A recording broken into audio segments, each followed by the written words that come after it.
मान लो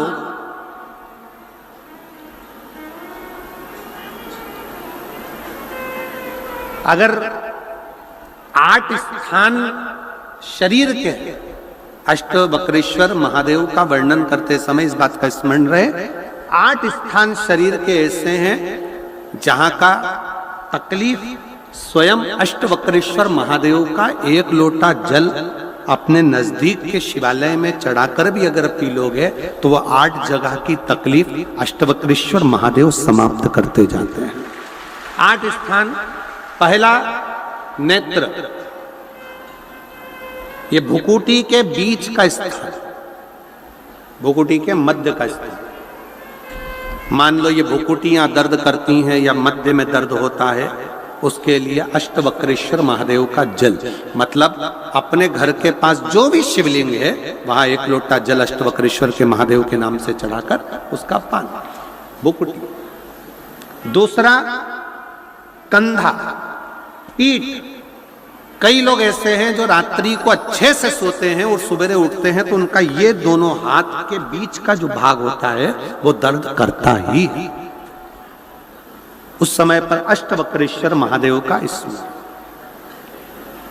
अष्टवक्रेश्वर महादेव का जल, उसका पान।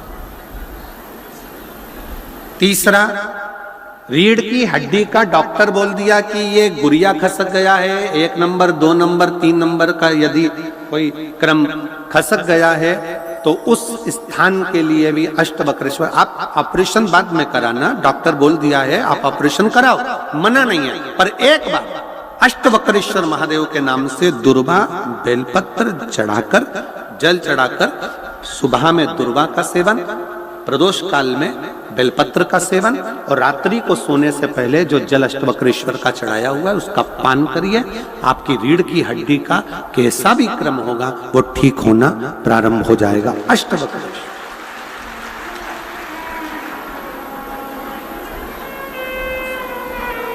अष्टवक्रेश्वर। चौथा स्थान बताया, अगर चेस्ट में कोई तकलीफ आती है, चेस्ट में गांठ हो जाए या चेस्ट में कोई प्रॉब्लम खड़ी हो जाए तो उसके लिए भी अष्टवक्रेश्वर महादेव का स्मरण किया जाता है। 2 छोटे छोटे पात्र में जल लिया जाता है, दोनों पात्र का जल एक साथ शिव पर छोड़ा जाता है। चेस्ट के लिए दोनों पात्र का जल छोड़ा जाता है और उस जल का पान नंदी के पास बैठकर किया जाता है अष्टवक्रेश्वर नाम से।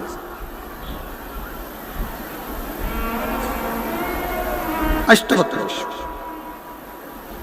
फिर क्रम आया, अगला जो वर्णन आया है, डॉक्टर बोले घुटना बदलना है, घुटने का गैप आ गया है, ग्रीस खत्म हो गया है, दर्द हो रहा है, उसके लिए भी अष्टवक्रेश्वर महादेव का स्मरण करें। घृत का लेपन अष्टवक्रेश्वर महादेव के नाम से शिवजी पर उस घृत को लेकर आना है। उसी घृत को रात्रि को सोने से पहले थोड़ा सा मुख में चाट कर अष्टवक्रेश्वर महादेव के नाम से फिर अष्टवक्रेश्वर। फिर अगला भाग आया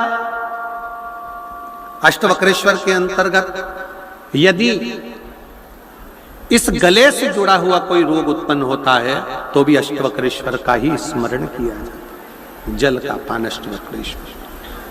और 8वें स्थान के रूप में जो पिड़ली के घुटने से नीचे के जो भाग होते हैं उसके लिए अष्टवक्रेश्वर महादेव पर 7 दुर्वा, 7 बेलपत्र और 7 अक्षत शिव को समर्पित कर कर दुर्वा बेलपत्र का पान 7 दिन तक लगातार उसी भाव में अष्टवक्रेश्वर महादेव का नाम लेकर किया जाता। अष्टवक्रेश्वर। कभी अगर मौका लगे, शिव की करुणा हो जाए, शंकर की दया हो जाए, आप लोग कभी बद्री विशाल जाएं दर्शन करने के लिए, ऋषिकेश हरिद्वार तक जाएं तो श्रीनगर गढ़वाल से सुंदर कोहला गांव से 10 किलोमीटर की दूरी पर 8 किलोमीटर दूर तक गाड़ी जाती है, 2 किलोमीटर दूर तक पैदल चलकर आप जहां पर बैठकर स्वयं अष्टावक्र जी ने भगवान शंकर के शिवलिंग की स्थापना कर आराधना करी, ऐसे पवित्र स्थान का दर्शन कर अपने जीवन को धन्य बना सकते हो। बोल अष्टावक्रेश्वर महादेव की। 3 महादेव के नाम का स्मरण अच्छे से रखिएगा। पहला कुंदकेश्वर, बड़े से बड़ा रोग हो जाए, दवाइयां डॉक्टर जो दे उसको खाओ, पर साथ में कुंदकेश्वर महादेव का नाम लीजिए, जांच भी कराइए, दवाई भी कराइए। दूसरे नंबर का श्रंभेश्वर महादेव। श्रंभेश्वर महादेव भगवान नरसिंह को जब क्रोध आया था, भगवान विष्णु ने नरसिंह अवतार लिया था और नरसिंह भगवान को जब क्रोध आया था, शिव जी ने सरम्भ पक्षी का रूप धरकर नरसिंह भगवान को अपने पंजे में उठाकर अलकनंदा नदी में ले जाकर डाला था। इसलिए आज भी जब हम बद्रीनाथ जाते हैं, राइट में पुल पे से जाते समय जो ताप्ती कुंड है जिसमें से पानी गर्म निकलता है, उसके ठीक नीचे एक शिला का दर्शन करते हैं। वो शिला नरसिंह शिला कहलाती है और श्रंभेश्वर महादेव का स्मरण किया जाता है। श्रंभेश्वर महादेव क्रोध की संयमितता रखता है, चिड़चिड़ेपन को समाप्त करता है श्रंभेश्वर महादेव।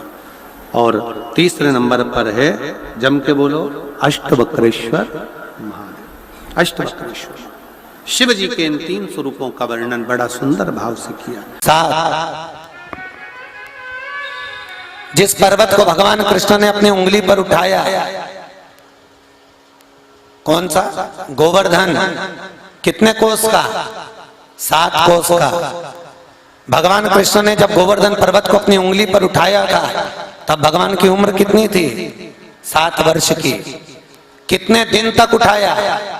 7 दिन तक। 7 वर्ष की आयु में 7 कोस के गोवर्धन पर्वत को उठाकर रखा। शिव महापुराण कितने दिन की? 7 दिन की। विवाह में फेरे कितने? 7। अपना जन्म कितने दिन में हुआ? 7 दिन में। कोई रविवार, कोई सोमवार, कोई मंगल, कोई बुध, कोई गुरु, कोई शुक्र, कोई शनि। मरोगे कितने दिन में? अरे बोलो तो 7 दिन। अलग से कोई दिन नहीं आएगा हमारे मरने के लिए, हमारे लिए दिन भी वही 7 और पुराण भी 7 दिन की। रविवार को जन्म हुआ, सोमवार को बड़े हुए, मंगलवार को ब्याह हुआ, बुधवार को बच्चे हुए, गुरुवार को बीमार पड़े, शुक्रवार को हॉस्पिटल गए और शनिवार को सीताराम हो गए।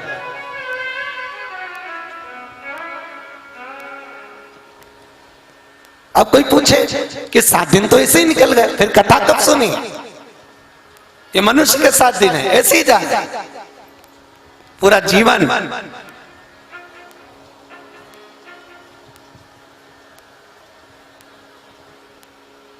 अच्छा, सबसे ज्यादा दया आती है ना इन पुरुषों पे आती है, ईमानदारी की बात।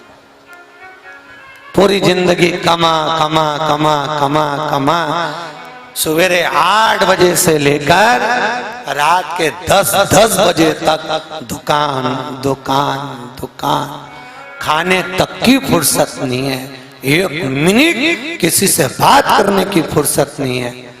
जरा सोचो, कभी आपने पूछा अपने पति से, क्यों इतना किसके लिए कमा रहे हो? कभी पति से पूछा इतना?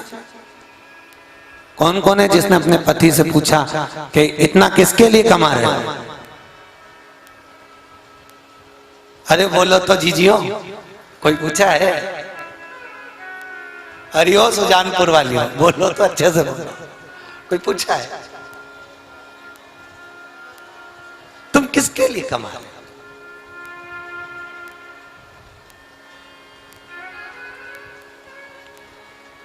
आखिर तुम कमाई किसके लिए कर रहे हो? पति बोलेगा मैं अपने पत्नी और बच्चों के लिए कमा रहा हूं। पति बोलेगा मैं अपने बच्चों के लिए, अपने पत्नी के लिए, अपने परिवार को बढ़ाने के लिए कमा रहा हूं। तो ईमानदारी से बोलो, कभी किसी बेटे ने अपने बाप से कहा कि पापा मुझे पढ़ाना है, लिखाना है, तो बेईमानी करना, छल करना, झूठ बोलना, प्रपंच करना, कपट करना, कभी बेटा बाप से बोलता है? नहीं।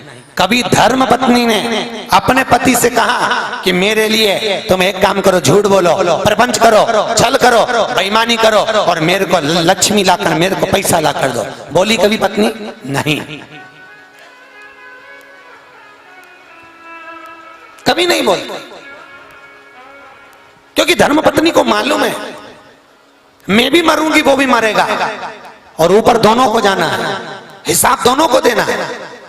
और जब यम की केत चढ़ोगे तो पूछा जाएगा, क्यों रे कमाया किसके लिए? 8 बजे से दुकान पे बैठता था, रात को 10 बजे तक किसके लिए कमाया? कहेगा पत्नी के लिए, बच्चों के लिए। झूठ किसके लिए बोला? पत्नी बच्चों के लिए। कपट किसके लिए करा? पत्नी बच्चों के लिए। तो भगवान कहेगा तुझे नरक भोगना पड़ेगा। तो पति कहता है मैंने झूठ अपनी पत्नी के लिए, छल कपट प्रपंच अपने बच्चों के लिए करा। अगर मैं नरक भोगूंगा तो मेरी पत्नी और मेरे बच्चे को भी नरक में भेजो। तो भगवान भी कहेंगे, यमराज भी कहेगा झूठ तूने बोला, कपट तूने करा, बेईमानी तूने करी, प्रपंच तूने करा, इसलिए नरक भी तू ही भोग। ये काहे को भोगे? नरक तुम्हें नहीं भोगे। इसलिए तुम्हारे नाम के आगे लिखा है धर्म पत्नी। क्या लिखा है? धर्म पत्नी। आज तक कोई महाराज ने सुजानपुर में आकर बोला धर्मपति? कोई बोला आज तक? कोई पुराण में लिखा है धर्मपति? अरे बोलो तो सही, कहीं कोई बोला हो भागवत आदिक में कि धर्मपति? धर्मपति नहीं लिखा। क्यों नहीं लिखा?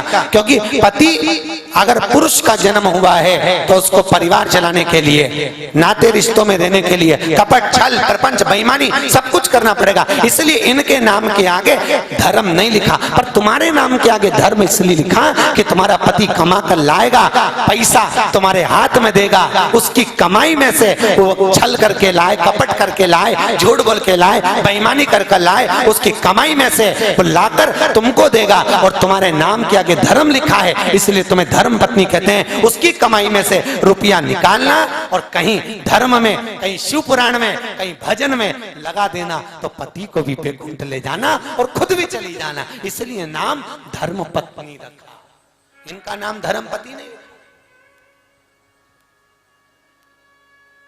धर्म के पथ पर चल। 7 दिन की शुभराण है। एक ना एक दिन आप भी अपने पति से जरूर कहना, सुनो वो कथा हो रही है। कौन सा भवन है ये? कौन सा भवन है? अमर पैलेस में। 7 दिन में एक दिन जरूर अपने पति से कहना, 7 दिन में अमर पैलेस भवन में कथा चल रही, चलो कथा सुनना। पति बोले दुकान पे? अरे कमाते कमाते पूरी जिंदगी निकल गई, एक दिन तो कथा सुनो, चलो कथा में चलो।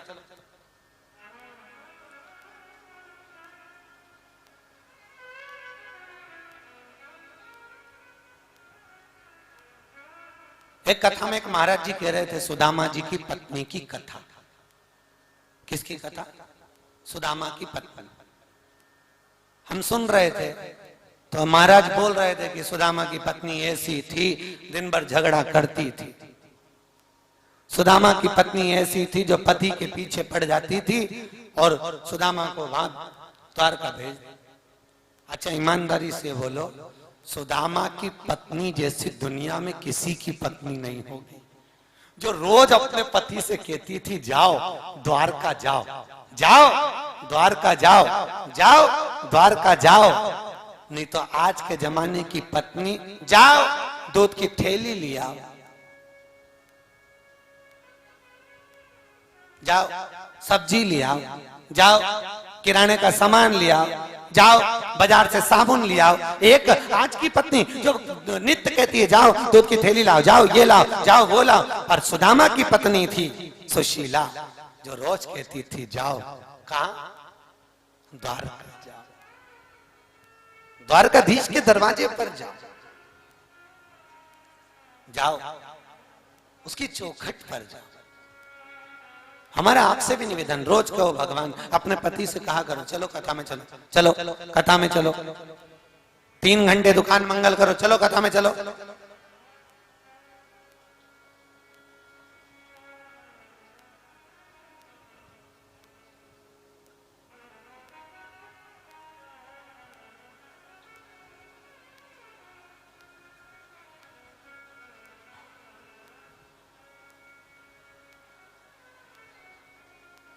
अभी हम आ रहे थे, संजय भैया के घर पे ठहरे हुए हैं, तो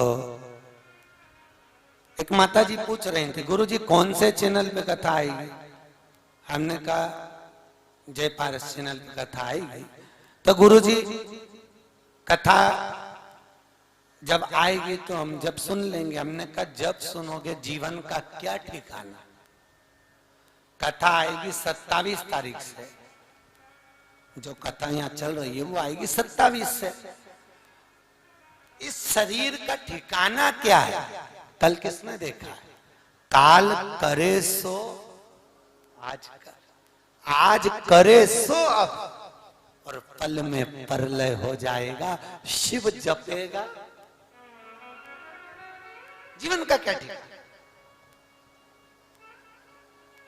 हम भी ऐसे ही हैं। पूरा जीवन हम विचार करके बैठे, एक से बढ़कर एक साड़ियां, एक से बढ़कर एक सूट, एक से बढ़कर एक टोपी, एक से बढ़कर एक सूट, एक से बढ़कर एक बूट, एक से बढ़कर एक कोट पैंट, एक से बढ़कर एक सूट कमरे में रखे, अलमारी में रखे, और रोज सोचते हैं, हाथ में रोज आता है नया की नया सूट हाथ में आएगा। बस इसको दिवाली पे पहनूंगे, इसको जब पहनूंगे, इसको जब पहनूंगे, इसको जब पहनूंगे, और मालूम पड़ा उससे पहले निपट गए तो।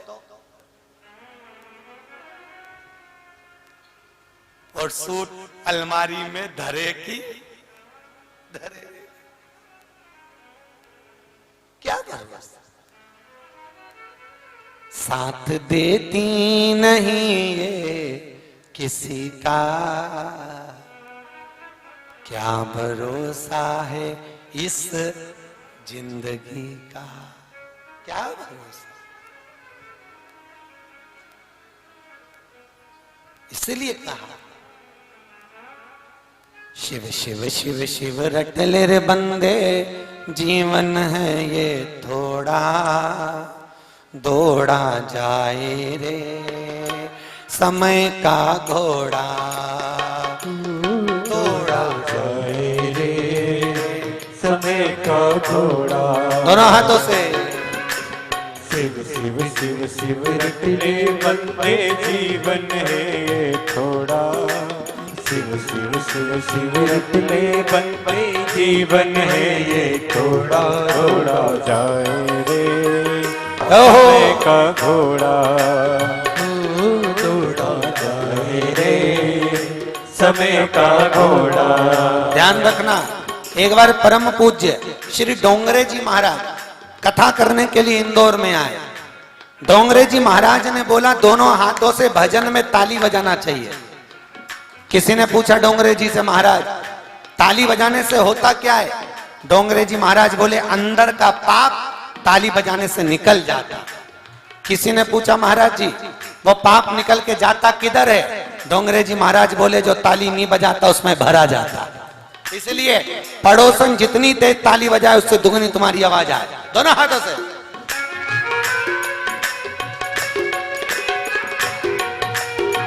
जय हो।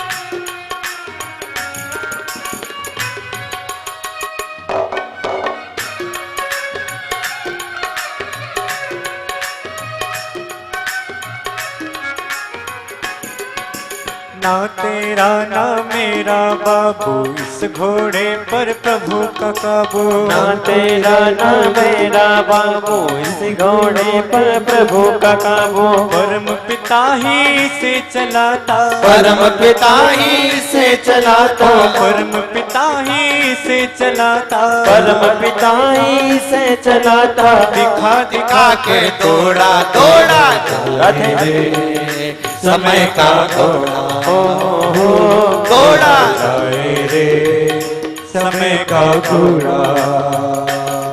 ओ शिव शिव शिव शिव रट ले रे बंदे, जीवन है ये थोड़ा शिव शिव शिव शिव रट ले बंदे जीवन है ये थोड़ा तोड़ा जाए रे